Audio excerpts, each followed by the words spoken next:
Bismillah, Assalamualaikum warahmatullahi wabarakatuh. Alhamdulillah, wassalatu wassalamu ala khairi khalqillah Muhammadin ibni Abdillah Nabiyyina wa maulana.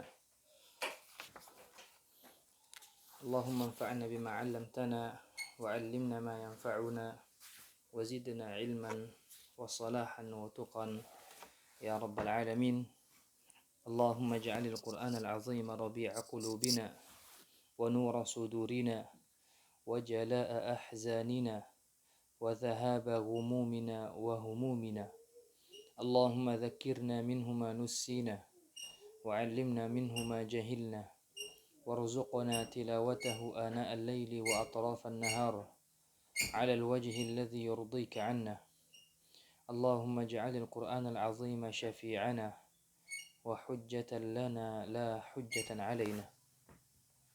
Allahumma ij'alna min ahli al-Qur'an alladzina hum ahluka wa khassatuka ya rabbal alamin. Pada kesempatan kali ini insyaallah taala kita akan melanjutkan sesi kedua dari pembelajaran matnu Tuhfatul Atfal wal Ghilman, sebuah matan dalam ilmu tajwid yang insyaallah taala saghirul hajm namun azimu an-nafa', memiliki banyak manfaat insyaallah taala. Para mahasiswa dan mahasiswi yang sama-sama dimuliakan oleh Allah Subhanahu wa taala. Yang pertama adalah pada pertemuan sebelumnya kita sudah membahas tentang an-nun as-sakinah dan tanwin.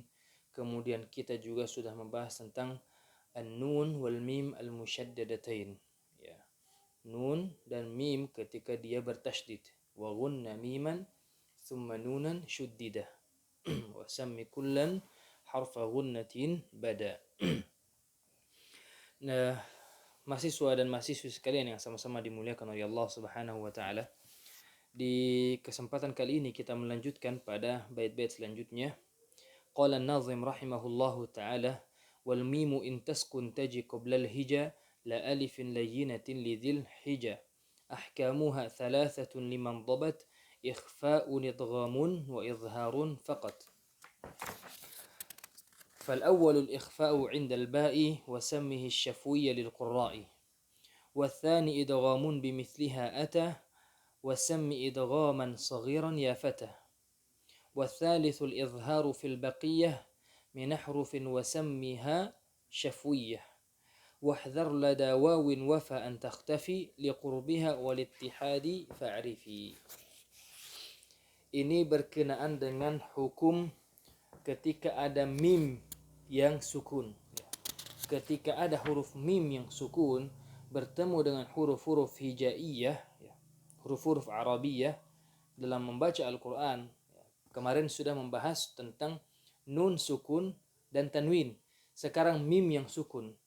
Nun sukun dan tanwin bertemu dengan huruf hijaiyah. Sekarang mim sukun yang bertemu dengan huruf hijaiyah. Bagaimanakah? Di sana ahkamuha thalathatun liman dhabat, ya. Ahkamuha thalathatun. Ada 3 hukum yang akan kita bahas. Yang pertama ikhfa'un idghamun wa izharun faqat. Ikhfa, idgham dan izhar. Namun ikhfa dalam pembahasan lainnya, bukan ikhfa ketika nun sukun dan tanwin bertemu dengan huruf-huruf yang sudah kita sebutkan kemarin, ya. Yang pertama adalah al-ikhfa'u 'indal ba'i atau biasa disebut dengan wasammihi syafwiyya lil qurra'i, ya. Fal awwalul ikhfa'u 'indal ba'i wasammihi syafwiyya lil qurra'i atau biasa disebut dengan ikhfa syafawi, ya.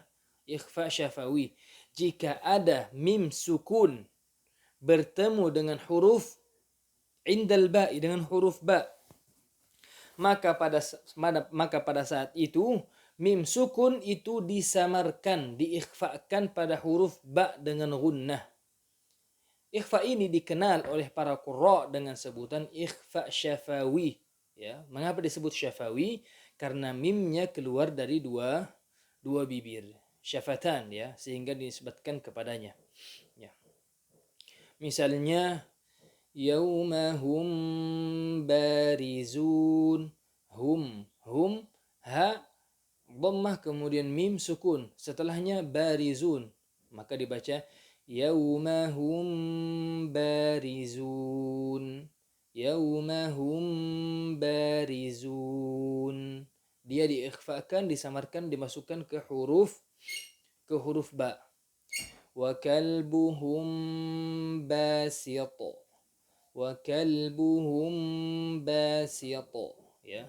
Kemudian ilaihim bihadiyah, kemudian inna rabbahum bihim, inna rabbahum bihim. Saya kira itu ya. Insyaallah beberapa kawan-kawan yang sudah mempelajari tajwid insyaallah paham dengan ini. Tapi ini lebih kepada pengenalan matan ini ya, Tuhfatul Atfal.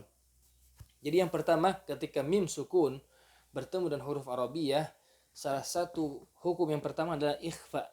Disebut dengan ikhfa syafawi. Syafawi menisbatkan huruf mimnya yang keluar dari asyafatan, ya. Yang keluar dari asyafatan. Kemudian yang kedua adalah wathani idghamun bimithliha ata wa sammi idghaman saghiran ya fata. Bisa disebut dengan idgham saghir. Idgham saghir itu apa? Memasukkan idgham jika mim sukun bertemu dengan mim semisalnya yang berharokat, maka pada saat itu mim yang pertama diidghamkan, dimasukkan ke dalam mim yang kedua dengan tetap memperhatikan gunnah. Ini berlaku biasa disebut dengan idgham mimi ya, karena Syekh Al-Jamzuri mengatakan bimithliha. Kemudian dia disebut wasammi idghaman saghiran karena yang pertama sukun dan yang kedua mutaharrik atau berharokat ya. Kalau huruf yang mutaharrik masuk ke mutaharrik itu disebut dengan idgham kabir. Tapi kalau idgham saghir berarti dia huruf yang sukun masuk ke huruf yang berharokat. Nah, contohnya bagaimana? Misalnya lakum ma kasabtum, lakum ma kasabtum, ya. Lakum ma kasabtum, lakum mim sukun kemudian mim setelahnya juga mutaharrik, mim dan mim ya. Idgham saghir, idgham mimi. Lakum ma kasabtum dengan gunnah, dimasukkan hurufnya dengan gunnah. Lakum ma kasabtum ya. Misalnya lahum ma yasha'un wa minhum man yaqul. Nah, itu seperti itu. Kemudian ini yang kedua. Yang pertama tadi ikhfa'u indal ba atau ikhfa' syafawi. Mim sukun ketemu dengan huruf ba. Mim sukun bertemu dengan huruf mim. Ba dan mim yang mutaharrik atau berharokat. Sekarang yaqulu nazim, berkata Syekh Sulaiman Al-Jamzuri, wathalitsul izharu fil baqiyah. Yang ketiga adalah izhar. Fil baqiyah, sisanya. Fil baqiyah min ahrufin wa sammiha syafwiyah. Ini juga disebut dengan izhar syafawi. Izhar syafawi ya. Kemudian min ahrufin wa sammiha syafwiyah. Ini huruf-huruf selain dari ba dan mim. Artinya bagaimana? Ketika membaca mim sukun, misalnya in kuntum shadiqin, tidak bisa dibaca ikhfa dan tidak bisa dibaca idgham. Kuntum shadiqin, tidak bisa. Bahkan secara fitrah kita akan menolaknya. Ya.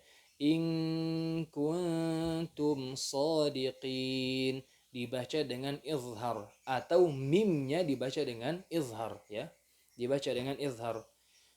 Misalnya tamtarun, tidak dibaca tamtarun, tidak bisa. Ini disebut dengan izhar syafawi ya. Izhar syafawi. Kemudian ya, di sini dijelaskan hukum yang terakhir dari mim sukun adalah izhar, yaitu jika mim sukun bertemu dengan salah satu dari huruf hijaiyah selain ba dan mim. pada saat itu mim sukun diizharkan dan dijelaskan pada huruf setelahnya. Izhar ini disebut dengan izhar syafawi. Ya. Kemudian yaqulu nazim rahimahullah wahdhar lada wawin wafa an takhtafi liqurbiha walittihadi fa'rifi. Ya. Nah, huruf-huruf izhar ini insyaallah ketika kita menyebutkannya secara fitrah atau secara tidak langsung, maka kita akan membacanya dengan izhar mim tersebut. Kecuali pada huruf wahdhar lada wawin wafa an takhtafi.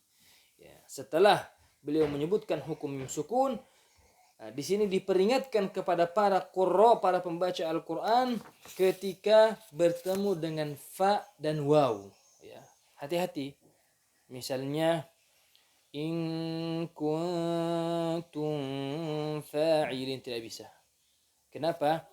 Dikatakan di sini karena adanya kesamaan makhraj, ya. Waw, mim dan waw, ya. Mim dan waw dia satu makhraj dari lisyafatainil waw ba'um mimu, dari dua syafatan, dua buah bibir. Kemudian kedekatannya liqurbiha, makhrajnya dengan huruf fa, ya. Huruf fa. Fa ini keluar dari batunus syafah, ya. Gigi bagian atas bertemu dengan batunus syafah. Ya. Liqurbiha walittihadi fa'rifi. Saking dekatnya dan kesamaan makhraj sehingga hati-hati jangan sampai dia dimasukkan atau disamarkan, ya. Atau disamarkan. In kun idza du'itum fadkhulu, enggak. Idza du'itum fadkhulu fa idza ta'imtum fantashiru, ya. Jadi ini berkenaan dengan mim yang sukun, mim sakin, ya. Hukumnya tadi ada 3. Yang pertama adalah ikhfa syafawi, huruf ba, kemudian idgham saghir atau idgham mimi, hurufnya mim sukun bertemu dengan mim yang berharokat. Kemudian sisa dari selain dari dua huruf tersebut disebut dengan izhar syafawi atau mimnya dibaca dengan izhar, ya. Dan berhati-hati pada huruf fa dan huruf waw, karena huruf waw ini satu makhraj dengan mim dan huruf fa itu sangat berdekatan dengan huruf mim. Kemudian teman-teman yang sama-sama dimuliakan oleh Allah Subhanahu wa taala, kita masuk pada pembahasan lamul fi'il, ya. Bab lam, al dan lamul fi'il, ya. Lamu al atau lamut ta'rif biasa disebut. Kemudian lam fi'il, ya.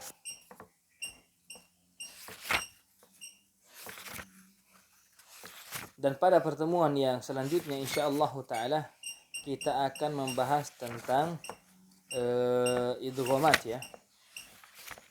Idgham dan mad.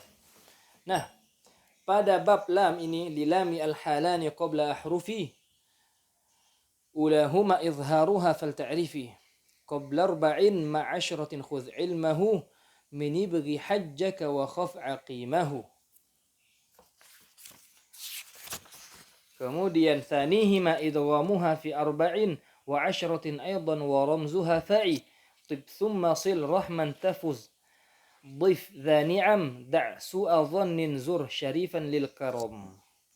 Ini lam qamariyah dan lam syamsiyah, ya. Lam qamariyah dan lam syamsiyah. Yang pertama adalah alif lam qamariyah. Alif lam qamariyah. Alif lam qamariyah itu apa?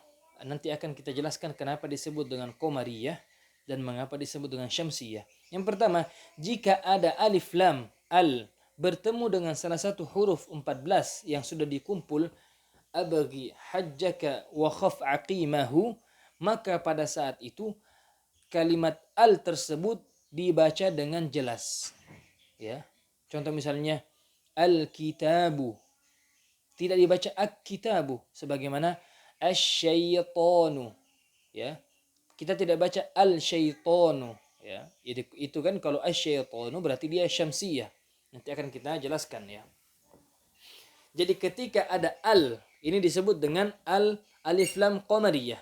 Ketika ada al bertemu dengan huruf yang 14 ini, abghi hajjaka wa khaf aqimah, misalnya al-khabir, al-akbar, al-fattah, al-bayan, al-ghaffar.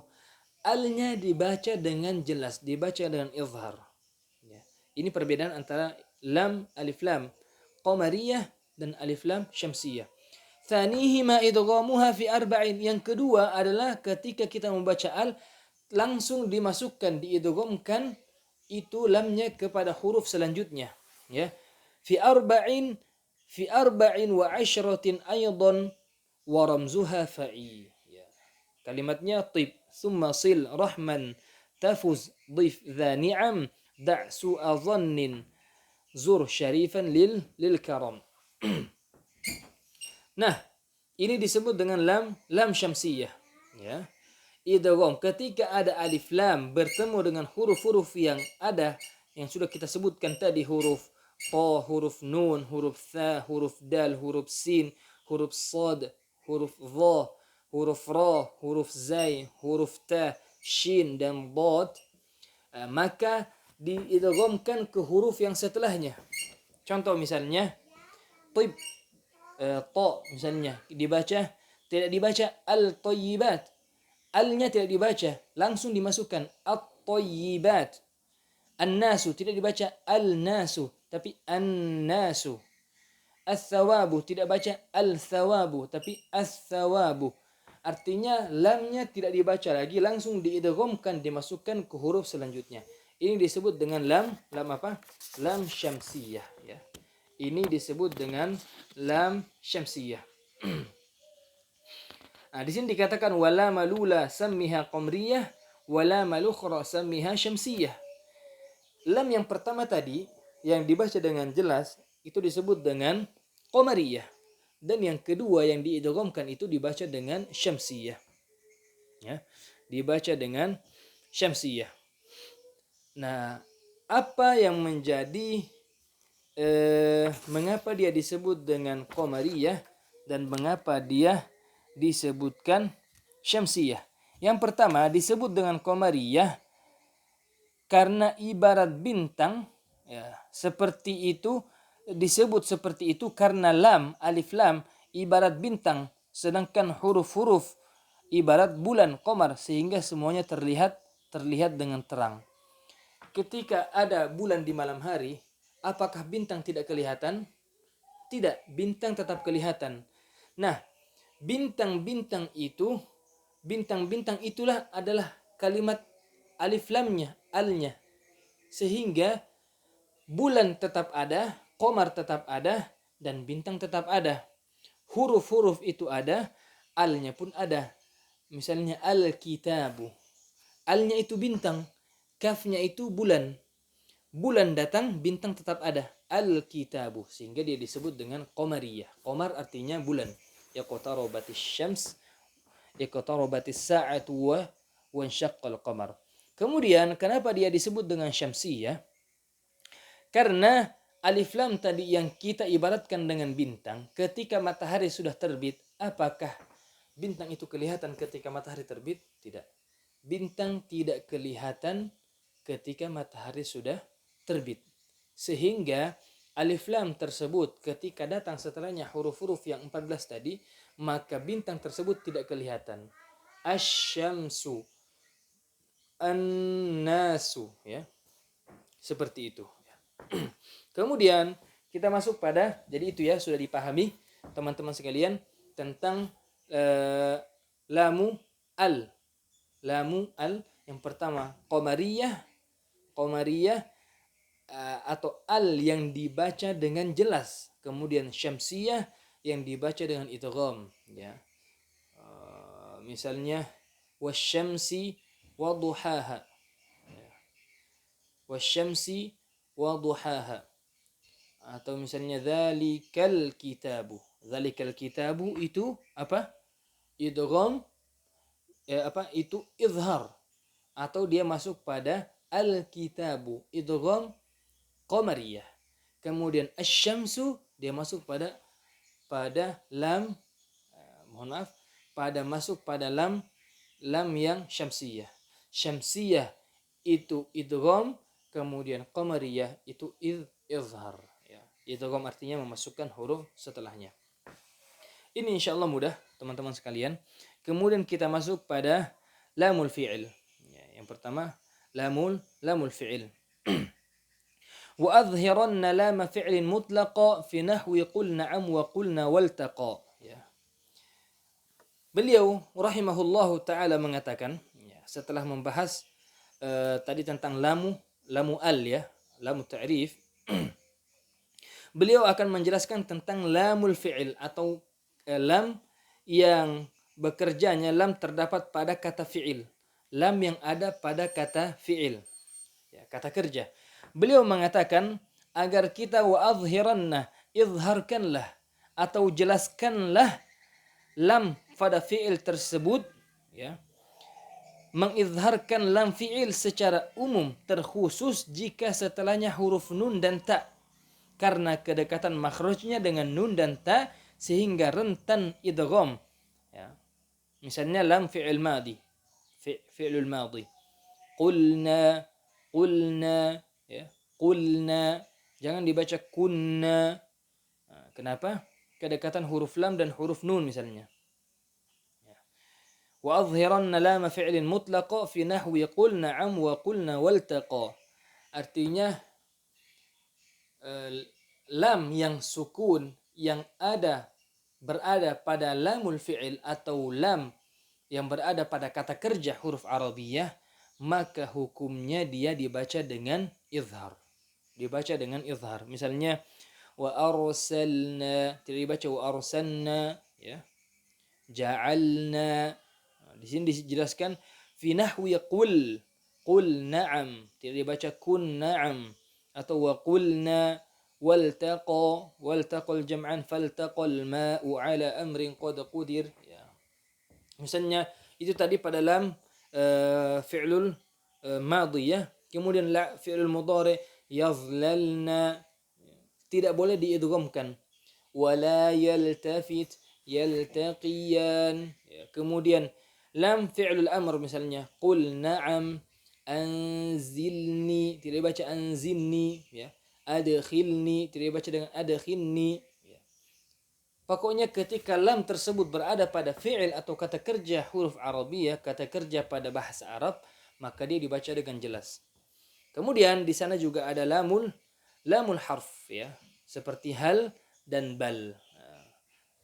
Nah, di situ ada tentunya ada yang dibaca dengan izhar dan ada yang dibaca dengan idgham, ya. Lamul harf, ya, lamul harf hal dan bal. Dan ini tidak dibahas, ya, jenis lam yang belum dibahas oleh Syekh Al-Jamzuri rahimahullahu taala, yaitu lamul harf. Disebut demikian karena lam sukun terhadap pada huruf hal dan bal. Yang pertama adalah izhar, ya. Izhar. Misalnya ketika lam al-harf diizharkan jika bertemu dengan semua huruf hijaiyah kecuali huruf lam dan huruf ra. Ya, huruf lam dan huruf ra. Misalnya qul hal nunabbiukum, tidak dibaca han nunabbiukum, ya. Han nunabbiukum, walaupun di sana nanti ada perbedaan qiraat atau riwayat, ya. Cuma dalam riwayat Hafs seperti ini. Qala bal fa'alahu, tidak dibaca baffa'alahu, dia dibaca dan izhar. Nah, kapan lamul harf bal dan hal ini diidghamkan? Ketika bertemu dengan huruf lam dan huruf ra. Halakum, ya. Halakum. Qala bar rabbukum, tidak dibaca bal rabbukum, tidak bar rabbukum, ya. bal la yakhafun. Itu lamul harf. Saya kira ini teman-teman yang sama-sama dimuliakan oleh Allah Subhanahu wa taala, pada pertemuan selanjutnya insyaallah kita akan masuk dan menjelaskan sedikit tentang mad, kemudian itu al-mithlain, mutaqaribain dan mutajanisain, juga mutabaidain ya. Kami cukupkan sekian teman-teman mahasiswa yang sama-sama dimuliakan. Kita juga pada pertemuan selanjutnya mudah-mudahan bisa mengambil bab al-mad ya. Dan itu salah satu insyaallah bab yang pembahasan mad itu bab yang terakhir ya. Saya kira itu jamaah yang sama-sama dimuliakan oleh Allah Subhanahu wa taala. Wassalamualaikum warahmatullahi wabarakatuh.